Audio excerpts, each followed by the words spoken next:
Tabela FIP é a maior palhaçada que existe. Com Luan Onofre. Bora ver essa porra aí. Bora lá, vambora. A melhor escola possível, Sim. que custe R$2.000, pra ele receber esse seu dinheiro. Senão você vai na outra escola. Então o sistema de voucher escolar, ele cria um Funciona incentivo muito bem, né? positivo, mas demais. Mas eu sei por que, Léo. Pô, cara, o Enguiléu, ele olha os nossos vídeos aqui, né? O Enguiléu, ele olha os nossos vídeos aqui. Eu vi ele uma vez falando do South Park, eu vi uma vez ele falando... Assim, é que nós libertários também, eu não sei se ele é 100% libertário, mas os libertários têm umas coisas que é um consenso, né? Voucher escolar é melhor do que qualquer coisa, pronto. Sabe, Eu também sei por quê. sabe por quê? Sei, claro. Chegou aqui, veio aqui um cara que ele é PhD economista. Sim. Ele trabalhava numa Maconheiro. faculdade pública, ele foi até meio que expulso de lá. E ele contou o porquê. E esse negócio de inflação, o que que eles fazem, Eu já né? contei também por quê. Conta por quê então aí. Então, como eu já falei, Como que eles fazem? você tem uma aplicação. A sua aplicação está rendendo 12% ao ano. Tá. Mas a inflação foi 20%. Se a inflação foi 20% no ano e o seu dinheiro rendeu 12%, você perdeu dinheiro. Você perdeu 8%. Básico. Isso é básico. A gente sempre comenta aqui que esses estelionatários no YouTube, eles ficam falando pra vocês: olha, pessoal, a carteira do canal voltou a render 1% ao mês. E a inflação tá quanto? Eles têm o Alzheimer seletivo. Eles esquecem de falar certas coisas. Por quê? Porque eles querem que você coloque o seu dinheiro na corretora dele. Na parada de investimento dele. Entendeu? Porra. Você perdeu dinheiro. Tá? Só que o governo diz que a inflação foi 4%. Como o governo diz que a inflação foi 4% e a sua aplicação rendeu 12%, de acordo com o governo, você não perdeu 8%. Você ganhou 8%. Então, de acordo com o governo, você tem que pagar imposto em cima do dinheiro que você perdeu. Então Sim. é a mesma história que a gente tava Sim. comentando antes, da gente poder falar, da tabela FIP. Pode. A tabela FIP é o... Eu nunca entendi a tal da tabela FIP. Eu não sei, tá ligado? O pessoal, todo ano, o cara do seguro do meu carro fala assim: teu carro valorizou acima da tabela FIP. Esses filhos da puta usam essa desculpa pra me cobrar o seguro mais caro, entendeu? É só isso. Eu nem sei que porra que é essa. o roubo em 3º grau. É a maior enganação de todas. Nossa, eu sou da época que você vendia o seu carro baseado na tabela FIP. É, Né? verdade. Você vendia, eu sou dessa época, isso. Quem consegue vender um carro hoje pelo preço da tabela FIP? Só o Tecar e olha Não lá. sei. Não, ninguém consegue. Ninguém consegue. E olha só que curioso. Não precisa acreditar em mim, tá? Leia notícias. Não precisa acreditar em mim. Pesquisa no Google, tá? Antigamente, você tinha promoção de veículos, a Toyota já fez isso, várias outras empresas fizeram isso. Eu ia lá e comprava um carro zero, Tá. tá? Aí, se em um ano eu trocasse esse carro na concessionária, daqui um ano, eles me garantiam a tabela FIP, 100% da tabela FIP. Então eu ia lá, eles me pagavam 100% da tabela FIP, no valor do carro com um ano de uso, e eu pagava a diferença, e saía com outro carro novo. Algumas empresas garantiam até mais, 103%, 105% da tabela Sim. FIP. Algumas empresas garantiam isso. Tá? Por quê? Porque a tabela FIP era mais ou menos, era o valor médio. Sim. A FIP é uma fundação, né? A FIP é... O que é? Fundação de... Não, como é que é? FIP é um acrônimo. Se você escrever FIP aí no Google, aparece. Vê se aparece aí no Google rapidinho. FIP, vamos ver, FIP. FIP é pesquisas econômicas, eu não sei o que, pesquisas econômicas. Só escreve FIP no Google, Já vai é a primeira aparecer. coisa que aparece. Fundação, cadê? Bom, daqui a pouco aparece, a gente Já acha. aparece. Alguém vai escrever aí, a gente acha. Bom, o que acontece? Gustavo Moreira mandou R$10. Fala aí. Magazine Luiza vai encher teu rabo de grana e te fazer de fantoche. Mas na real, parabéns. Sou programador e me inspirou em tentar fazer um que estou protelando há alguns anos. Ah, fica tranquilo, eu vou... Imagina eu caçando um Pokémon com cabeçulinha lá no Canadá. Esse é meu jeito de viver. Quero que foi igual. Imagina, eu, a Nilce e o cabeçulinha jogando Pokébola lá nas praças. Imagina, eu e o Jovem Nerd caçando Pokémon. Eu, o Jovem Nerd e o Azaghal. Caraca, o filho do Azaghal junto. jogando bola, pá, sacou? Pô, é só o que eu quero, irmão, só o que eu quero. Se você pegar hoje, por exemplo, a BYD hoje, ela compra seu carro com 1 ano de uso. Ela garante 80% do valor da tabela FIP. Por que a BYD e outras empresas também estão pagando 80% da tabela FIP? Por quê? Porque a tabela FIP, ela não quer dizer mais nada. Ela é superfaturada. Ela é absurdamente superfaturada. Se a empresa está pagando 80% da tabela FIP, é porque ela acredita que o valor da tabela FIP está 25% acima do valor de mercado. Você fala, não, peraí, mas se ela está pagando 80%, ela acredita que é 20% acima do valor do mercado. Não, tá? Você tem R$100, tá? Eu te pago 80. Para voltar o 80 a ser 100, eu tenho que colocar 25% a mais, né? 25% de 80 é 20, mais 80 vira 100. Então, eles estão considerando que a tabela FIP é pelo menos 25% mais alta do que o valor de mercado. E não é, eles estão pagando acima da tabela. A tabela FIP deve estar hoje uns 30% acima do valor do mercado. Por que que a tabela FIP está acima do valor do mercado? Os estados vão dizer que não, tá? Vão dizer que não. Que cada um faz a sua pesquisa de mercado, tá? Cada um faz a sua pesquisa de mercado, mas todos... Mas a Receita Federal faz a dela, na exclusiva, né? Eles se baseiam na tabela FIP. Eles praticamente fazem um Ctrl+C, Ctrl+V na tabela FIP e muda lá uns valorzinhos. A tabela FIP é o que é usado como parâmetro. Os estados vão dizer que não, mas a tabela FIP é usado como parâmetro para o cálculo do IPVA. E olha só o que absurdo. O IPVA já é... Pô, agora tudo faz sentido. Eu comprei meu carro por R$102 mil, tá? Ele era 107, eu comprei por 102. Porque deu um rolo lá, eu paguei à vista, eu paguei 102 no meu carro. Aí meu carro caiu para 95, daí voltou para 100, aí foi para 102, 107 e agora, nesse exato momento, o meu carro tá valendo, segundo o meu seguro, 112 mil, né? 112 mil. Eu não sei, meu carro está valorizando. Aí o cara do seguro vem aqui e fala assim: nossa, André, olha que legal, o seu carro vale hoje 112 mil. Deu, meu carro valorizou ou o dinheiro desvalorizou? Aí o cara dá uma risada, porque ele sabe que eu não sou um idiota, tá ligado? É foda, né, meu? É foda. Eu paguei IPVA R$ 2.688 e eu tô puto, cara. Se eu tivesse pego esses R$ 2.688, financiado alguém que fizesse alguma coisa pelo Brasil, até entendo. Mas, porra, R$ 2.688 aqui, ó. Rasgado. 1.138 de IPTU. Rasgado. Foi pra algum filho da puta de um político comer uma GP de luxo lá em Brasília. É um roubo no conceito. O IPVA já é um roubo no conceito. Por quê?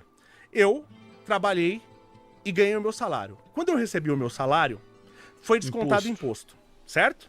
Legal, peguei o dinheiro, já descontado o imposto. Quando eu fui comprar alguma coisa com esse meu dinheiro, eu paguei imposto de novo, no consumo. Então eu fui tributado na renda e eu fui tributado no consumo. E aí eu comprei este celular. E agora o governo me diz que para eu ter este celular, ele diz que esse celular não é meu. Eu comprei, mas não é meu. Para eu poder ficar com ele, todo mês eu tenho que pagar uma taxa de imposto pro governo, senão o governo me toma este celular. Você entende o absurdo disso? É o absurdo do IPVA. É o mesmo absurdo do IPVA. Então o IPVA, assim como o IPTU, é minha maior bandeira hoje, é do IPTU. Eu ainda um dia vou acabar com essa droga desse IPTU. Tá? Preciso que as pessoas me ajudem a divulgar esse tipo de... Como? Como é que a gente acaba com o IPTU? O IPVA? Como é que a gente acaba? Implodindo o Estado? coisa. O IPTU é um absurdo. O IPTU faz com que a sua casa não seja sua. Você tem a posse, não a propriedade. Se você não pagar o IPTU, o governo toma a sua casa. Se você não pagar o IPVA, o governo toma o seu carro. Então, o conceito de IPVA já é um roubo. Ah, eu preciso de estradas. Depois... É o imposto confiscatório, né? Não pagou por 4, 5 anos, agora esse carro não é mais seu. Me lembra, a gente conta a história das estradas, pra vocês vão entender que isso é um roubo. Que quem acredita, tem que pagar IPVA pra ter estrada, você é um burro, se você acredita nisso, tá? Mas tudo bem, o IPVA no conceito, ele já é um roubo, já é um absurdo, ok? Aí, quando eu pago o IPVA, eu não pago o IPVA, que é 4%, que já é um roubo, eu não pago em cima do valor do carro, eu pago em cima do valor do carro mais o valor do imposto, que é 100%, então o IPVA Ele, na verdade, é 8%, é quase 10% do valor do carro. Se é 10% do valor do carro, praticamente, 10 anos que eu paguei IPVA, a cada 10 anos eu tô comprando outro carro novo pro governo. Quando eu comprei o carro, eu já paguei 2. Eu comprei um pra mim e dei um pro governo. 44% de imposto um carro no Brasil, cara. 44%. Eu já fiz até cálculos aqui em casa que se eu pegasse, se eu vendesse hoje eu vendesse meu carro de 100 mil reais e eu aplicasse ele, vamos pensar que eu acredito no sistema fiduciário, mas se eu pegasse os 112 mil reais que hoje vale meu carro e aplicasse essa porra, ganhasse 1%, ganhasse R$1.000 por mês, vamos chutar aí, eu podia pagar Topic pra escola das minhas filhas, e toda vez que eu quisesse sair, eu ia e voltava de Uber e sobrava dinheiro, tá? E sobrava dinheiro. E ainda que nós temos que botar no cálculo para manter um carro, o meu carro hoje custa R$1.000 por mês. Se nós botar ali o IPVA, se nós botar ali que eu gasto, eu ando pouco, eu ando muito pouco, eu gasto só um tanque de gasolina por mês. Então 350, 370 por mês. Se a gente botar o seguro, botar que a cada 15 dias ou 20 dias eu mando lavar ele. Se tu botar todos esses custos, o meu carro hoje custa pra mim R$1.000 por mês. Para manter um carro que já é meu. Então se eu vendesse meu carro, botasse numa aplicação, ele ia me render R$1.000 por mês. Ele não ia render 1.000. Ele ia render praticamente 2.000, né? Porque 1.000 eu já tava gastando só pra manter o que já era meu. E agora 1.000 vai entrar também. Então tu sai de um custo X para ter um lucro, entendeu? Um bem passivo para te ter uma renda entrando. Então daria para eu pagar Topic para as minhas filhas ir para a escola. Eu poderia todos os dias ir e voltar para outra cidade vizinha e eu gastaria menos dinheiro dessa forma do que tendo a porra de um carro. Sabe qual é que era? Ter um carro hoje é um luxo. Vocês param pra pensar que, tipo assim, ter um carro sempre foi uma coisa meio que básica, né? Tu podia ter um carro mais simples, mas ter um carro sempre foi uma coisa mais ou menos básica, né? Hoje o carro passou a ser um artigo de luxo, onde um Kwid é 76 mil, 80 mil reais. Um carro lixo, uma merda total e completa, que vai ser um bem passivo, que tu vai ter que pagar seguro, que tu vai ter que pagar IPVA. Não tem lógica. E daí o pessoal fala assim, nossa, os jovens não estão tirando mais carteira de motorista. E em vez do valor da carteira descer para estimular os jovens a tirarem carteira, eles estão subindo para que as poucas pessoas que façam carteira paguem mais. O que não tem... É um absurdo total e completo. E eu já mostrei esse cálculo para minha esposa. Eu falei, amor, olha só, vamos vender o carro? Se a gente vender o carro, a gente não paga isso de seguro, não paga isso de PVA, não paga isso de não sei o que, não precisa mandar lavar o carro 1 ou 2 vezes por mês, não precisa mais fazer... É um luxo que a gente tem. Eu tenho hoje um carro, eu tenho um Corolla 2018, que é um bem de luxo. Vocês pararam para pensar o quão quebrado tá o nosso país quando, no momento que você tem um carro de luxo no Brasil, um Corolla é o quê? Um Corolla é um empresário bem sucedido. E nos Estados Unidos é um filho da puta que trabalha meio turno virando hambúrguer no McDonald's e compra essa merda desse carro em 1 ano e meio. Que nem o meu, de 100 mil reais. Ele compra em 1 ano e meio, ele vai lá e tira, virando hambúrguer no McDonald's, cara. Você já parou pra pensar sobre isso, cara?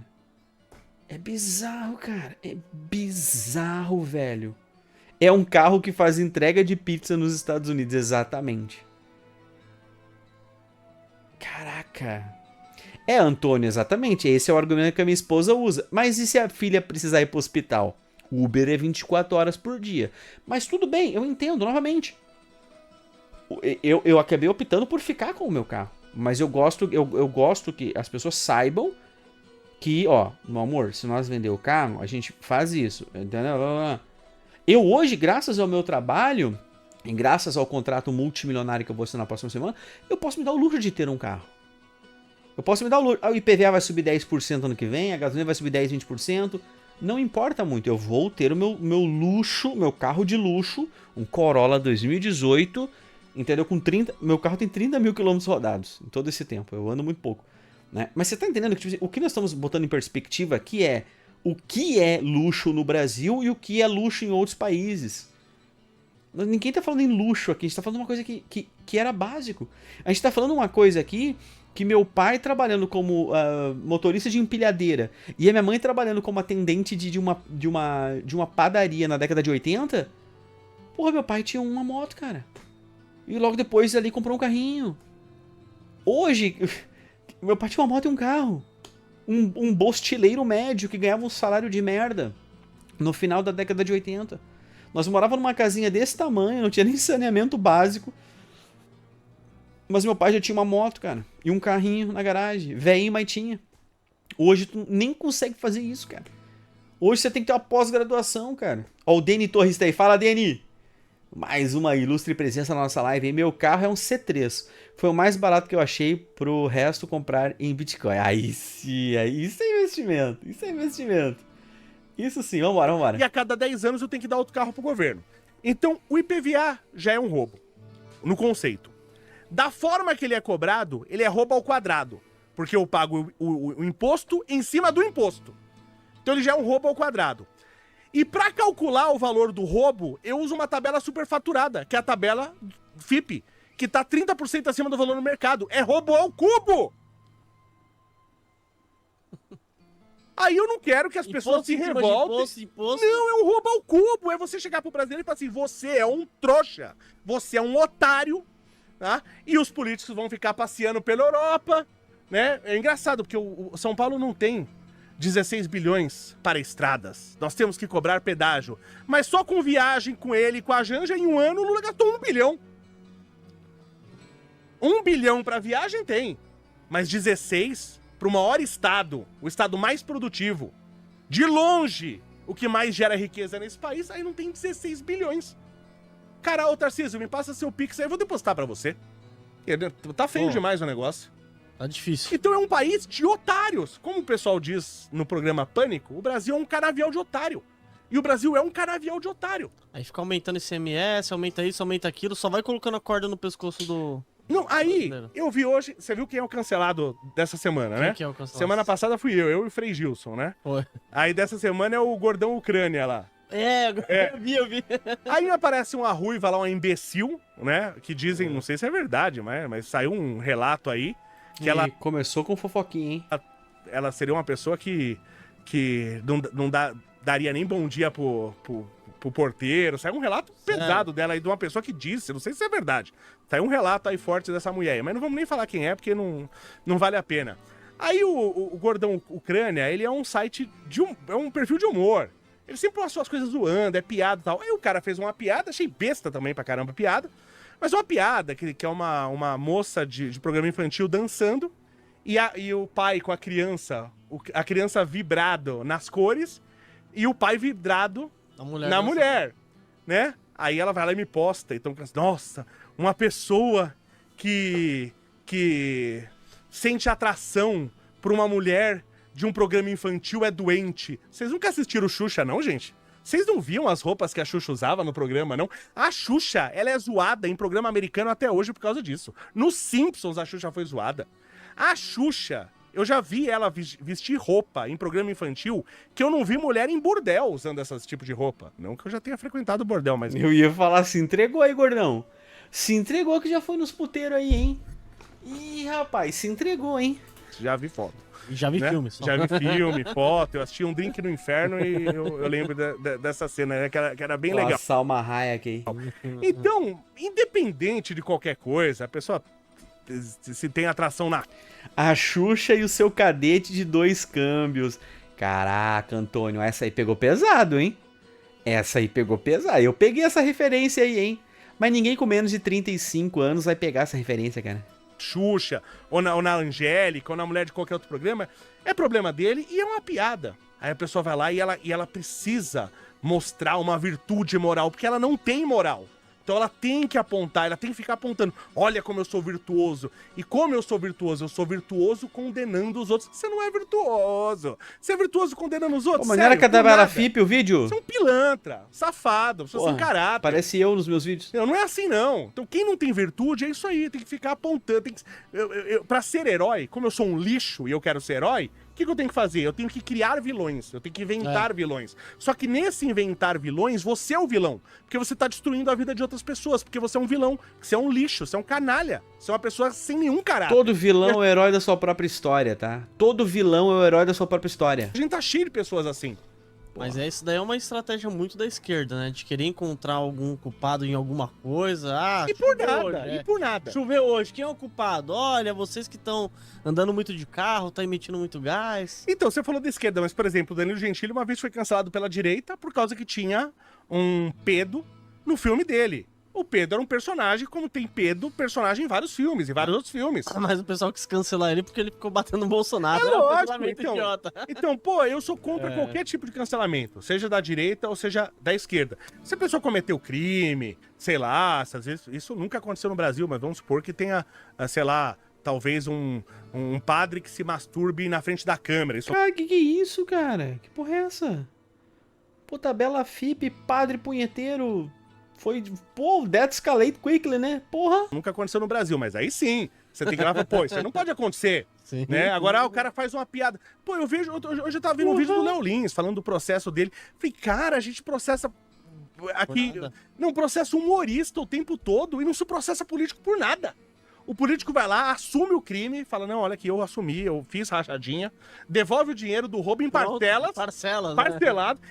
A multa que eu levo de trânsito eu não posso parcelar. Não. Mas o cara que rouba, ele pode... Você entende o lixo que virou esse país? Esse país é inviável.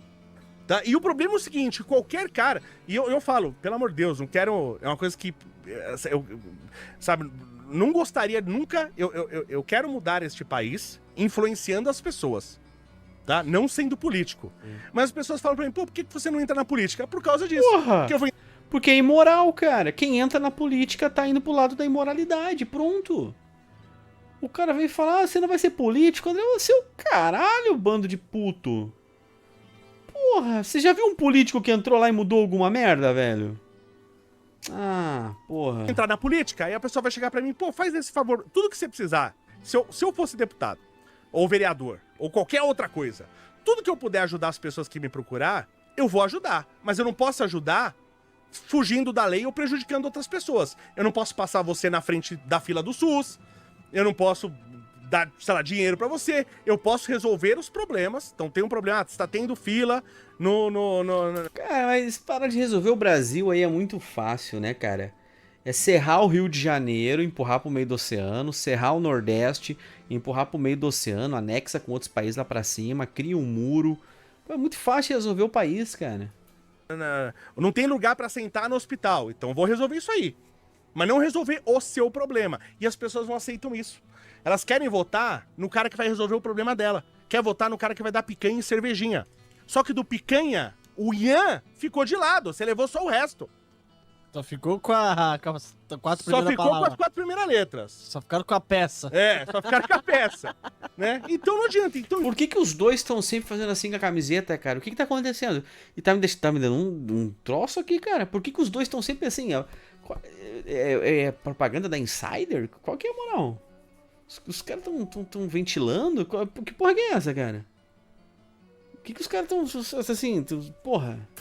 Enquanto o Brasil não votar assim, é o seguinte, gente, a vida não é fácil. Então todo mundo vai ter que trabalhar, óbvio. A gente já tá com nível de tecnologia hoje, que se a gente fizer um trabalho correto, cobrar menos imposto, permitir que a gente tenha uma educação de qualidade aqui no Brasil.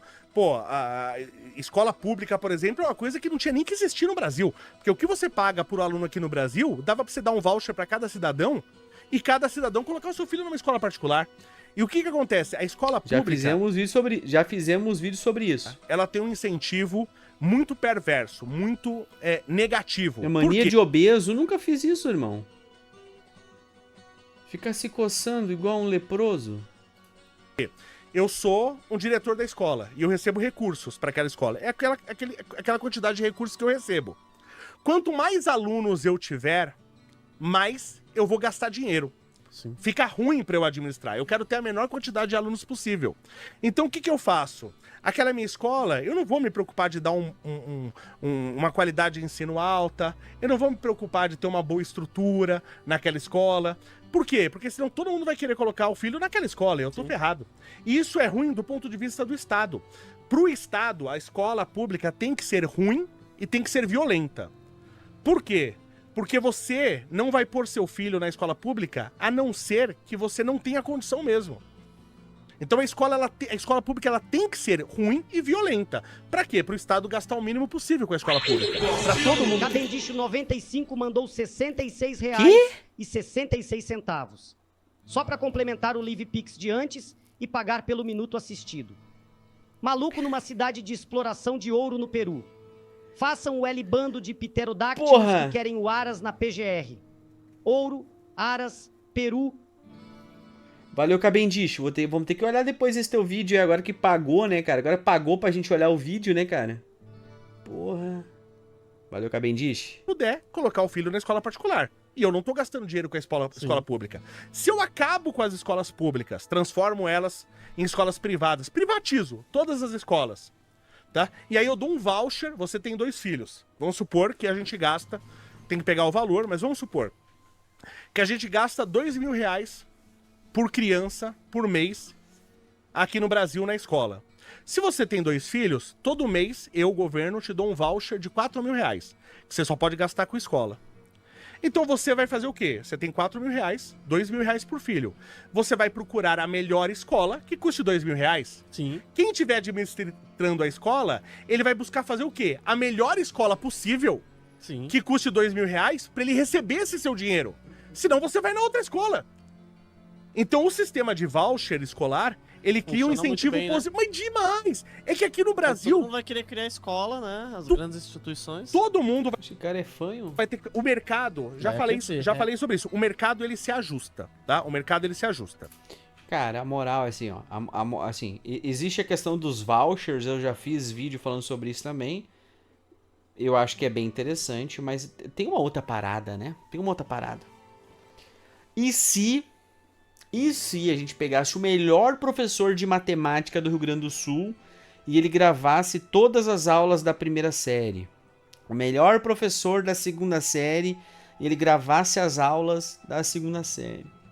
O melhor professor de cada estado... Eu tô separando por estado, não pelo Brasil inteiro, porque o que acontece é o seguinte, eu não quero que um professor do Rio Grande do Sul dê aula pro pessoal de São Paulo ou do Rio de Janeiro. Porque tem os trejeitos da fala, aquela brincadeira toda. Mas e se a gente pegasse os melhores professores de cada estado e eles gravassem as aulas e as crianças fossem para um lugar onde só assistisse a aula e tirasse uma ou outra dúvida ali com um professor bem menos qualificado? Isso já reduziria para quase zero o custo do ensino, reduziria 90% o custo do ensino e teríamos os melhores professores ensinando as crianças. Porque quando a gente vai para a escola, vocês podem ter certeza, e vocês todos vão concordar com isso, tem professores lixo que fazem com que você desanime de aprender aquela matéria. E tem professores muito bons que fazem que até uma matéria que você não goste tanto seja interessante de aprender. Você já imaginou? Eu tive uma meia dúzia na minha vida inteira, eu tive uma meia dúzia de professores muito bons. Mas eu tive uma meia dúzia muito bons e os outros 80 professores que eu tive na minha vida foram um lixo total e completo, que me desanimavam de viver. Sabe aquela professora que fala assim, vamos decorar os verbos transitivos indiretos e como que o verbo termina, e tu tinha que decorar a terminação do verbo, do terceiro, do pretérito imperfeito, do não sei o que lá. Cara, era um inferno, era um inferno ir pra escola pra ficar tendo aula de português. Sabe qual é que era? E aí teve uma vez na escola, uma vez na minha vida inteira, uma única professora que eu tive que dava aula de português de uma maneira que a gente entendia. Cara, eu falei, nossa, tá muito fácil isso aqui, tá muito bom de aprender. Porque ela ensinava português não só decoreba e não sei o que, papapá. Só que olha o que a filha da puta fez. A filha da puta... Eu queria estar brincando, tá? Mas ela deu pra um guri da escola, velho. Ela deu pra ela literalmente teve uma relação sexual com um moleque da escola, velho. Daí tiraram ela da escola e pá. Eu falei, caralho, velho, não sabe? Porra! Numa chuva de Xuxa no meu colo cai Pelé, né, cara? O único ano que eu tive em português que eu aprendi português, cara. Porra! foda, velho, foda. Então por que aqui no Brasil eu tenho essas merdas de carro 1000, 3 cilindros, com Voltamos pra correia tabela dentro FIP. do óleo, né? Por que eu tenho carro 1000 turbo, carro 1000 não sei o quê, carro 1000 80 válvulas? Tem incentivo. Porque eu tenho incentivo, né? Tem incentivo. Então, como eu tenho incentivo pro carro 1000, eu fico criando um monte de merda de carro 1000. O mercado, ele se adapta, né? Isso só tem carro merda. No Brasil, via de regra, a não ser que você pague bem mais caro. A mesma coisa pra, por exemplo, a indústria de imóveis. Então, hoje o IPTU tá muito caro. Então, o cara pode comprar uma casa boa, mas ele não pode pagar o IPTU. Então, ele tem que comprar a casa o menor possível. Então, sai esses estúdios de 10 metros quadrados. Se morar numa casa de 10 metros quadrados, você não tem uma casa, você mora no cativeiro. 10 metros quadrados é cativeiro, não é casa. Então, você vê os apartamentos aí, 23, 34 metros quadrados, isso é cativeiro, isso não é casa. Mas as pessoas precisam morar nesses cativeiros, sem ter contato, sem botar o pé no solo, sem ter contato com a luz do sol, não tem nem janela no apartamento do cara praticamente. Então, ele obviamente ele vai ter depressão, ele vai ter problemas de saúde. Eu acho muito bizarro aquelas casas que o cara abre a janela ele abre a janela e tem a parede da casa do vizinho, assim, tá? Por quê? Porque o mercado Bizarro. se adapta à regra do jogo. Se eu tiro a escola pública e crio um sistema de voucher, então todo brasileiro agora vai ter R$2.000 por filho. Então o que o mercado vai fazer? Os empresários vão montar escolas e eu vou fazer uma escola boa, que custe R$2.000 pro seu filho. O cara do lado vai tentar fazer uma escola melhor, que custe R$2.000. Aí o outro vai fazer uma escola muito boa, que custe R$2.500. R$2.500 você não pode pagar, mas você tem um voucher de R$2.000, você paga mais 500. 500 você pode pagar. Isso funciona? Isso é óbvio que funciona. Mas eu não posso fazer nada que funcione no Brasil. Não pode. Mas aí que tá, se tu fizesse uma escola boa. Minhas filhas hoje, elas estudam numa escola boa. Eu gosto muito da escola que elas estudam. Porque a escola ensina empreendedorismo, ensina sobre dinheiro, ensina sobre finanças desde muito pequenininho. Assim, a gente pode questionar aqui se é interessante ou não ensinar para uma criança tão pequena sobre dinheiro, sobre empreendedorismo e tal. A gente pode questionar isso. Mas eu acho que, por exemplo, a gente pode pegar o caso do Japão, onde no Japão, até os 10 anos, as crianças só aprendem coisas morais, né? Coisas de como conviver numa sociedade, né? Como ser um ser humano, né? Sobre respeito e tudo mais, né? Não tem prova, não reprova em porra nenhuma. A gente pode entrar na questão de, tipo assim, se lá é melhor do que aprender isso aqui. O que a gente tem que entender é o seguinte: eu acho que o que elas estão aprendendo hoje é muito mais interessante do que o que elas estivessem aprendendo numa escola pública, onde não ia estar ensinando sobre dinheiro, não ia estar ensinando sobre investimento, não ia estar ensinando sobre nada disso, né? E aí a gente pode entrar na questão moral de que, mas se fosse como no Japão seria melhor. Talvez seria melhor mesmo. Mas entre as minhas filhas não aprenderem nada sobre dinheiro, finanças e investimento, eu prefiro que elas estejam aprendendo. Então na escola que elas estudam hoje, eles ensinam essas porra já, entendeu? Então a cabecinha delas já é: quando eu crescer eu vou abrir a minha empresa, quando eu crescer eu vou trabalhar com isso, eu vou fazer aquilo, sabe? Elas já estão sendo alimentadas com o capitalismo opressor. E aí que eu falo pra vocês, o filho do pobre, ele não tem nem chance, mas em hipótese, o filho do pobre ele já é catequizado com essa parada de baixar a cabeça, ele é catequizado com essa parada de que o empresário é ruim. Então você quer ser um empresário? Não quero, porque empresário é ruim. Capitalismo opressor, empresário é ruim, os professores socialistas botam na cabeça da criança que a criança vai ser um escravo pro resto da vida. E tem muitos que aceitam aquilo. E aí que tá, o filho do pobre com o filho do pobre que estudou em escola pública a vida inteira e foi catequizado desde muito pequeno sobre essa porra, e o filho de uma pessoa que tem condições financeiras de botar numa escola particular, e a criança é catequizada sobre finanças, é catequizada sobre empreendimentos, sobre negócios. Cara, você tem como calcular a diferença dessas duas pessoas quando elas saírem pro mundo real e começarem a trabalhar? Qual vai ser o pensamento de uma e qual vai ser o pensamento da outra? O filho do pobre não tem a mínima chance, cara. Não tem a mínima chance disso. E isso é brutal. Isso é brutal. Posso? Se eu fizer um projeto desse, você acha que a Sâmia Bonfim vai votar a favor? Vai nada. Você acha que a deputada Eric vai votar a favor? Estão enriquecendo os empresários. Não, então vamos empobrecer os empresários e deixar o povo burro. Então não tem como o Brasil dar certo. Não tem como. Se vocês votarem nessas pessoas, não tem como o Brasil dar certo. É, Léo, a coisa tá feia, né, Léo? Não, mas a garantia é que 2025 ainda tá muito melhor do que 2026 vai ser. Você pode ficar tranquilo. E isso porque 2026 vai ter Copa. Ó, Léo. Ih, vai ter Copa e vai Why do ter... software developers and Vai hard ter Copa e vai ter eleição, A né, melhor cara? escola possível Sim. que custe Como é que é? R$2.000 Peraí, pra deixa eu ele ver aqui, ó. receber esse seu dinheiro. Senão, Deixa eu botar pause. O pessoal falou assim, ó. Escola não quer dizer nada se você vai ser bem sucedido. Claro que não. Porque eu vim de escola pública a minha vida inteira. Eu concordo com isso. Só que o grande problema é onde que o filho do pobre começa e onde o filho da pessoa rica... Não é nem rico, né? Mas uma pessoa que tem que tem um poder de pagar uma escola particular. A base da pirâmide pro pobre, ela é muito mais baixa do que a base da pirâmide de alguém que teve... Minhas filhas têm... é bilíngue.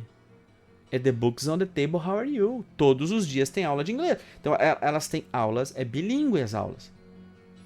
Onde que o filho do pobre começa no inglês e onde que as filhas do André começam?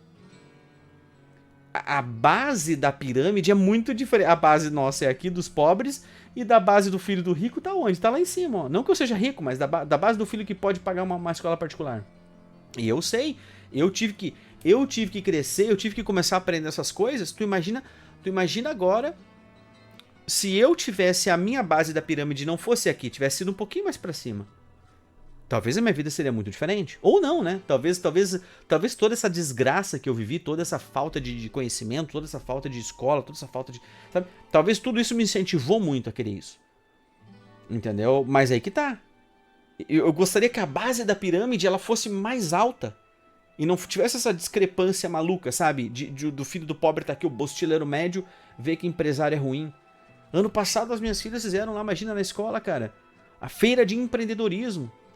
Minha filha tava na pré-escola, irmão. E fez uma barraquinha pra vender sacolé, né? Não sei como é que se chama aí no lugar que vocês moram. Chup-chup, geladinho, né? Venderam sacolé, cara. Sacolé gourmet, sei lá, R$2, R$3. Aí eles pegaram o dinheiro que eles venderam sacolé e venderam e fizeram uma caixinha e juntaram, contaram os dinheirinhos, o númerozinho e subsidiaram o passeio que eles fizeram no final do ano. Sabe como que era? A mentalidade que tem crianças que vivem nessa realidade e a mentalidade que tem a criança que tem aula de capoeira e cuíca. Eu sei o que vocês estão esperando. Beijo, cucu. Beijo, cucu. Beijo, cucu. Beijo, cucu. Tá ligado? Enquanto o teu filho tá lá tendo aula de capoeira e de cuíca, o outro filho tá aprendendo sobre day trade, sobre bolsa de valores, sobre investimento, sobre retorno de investimento. Porra, velho. E eu sei, não, a escola que você veio não deveria delimitar isso. E não delimita. Mas, cara, seria tão mais confortável você começar sabendo o que é um juros composto, o que é isso, sabe? Seria muito mais confortável as nossas vidas se a gente tivesse uma base mais sólida em relação a investimentos, em relação a quem é o nosso real inimigo, né? Que é o Estado, né?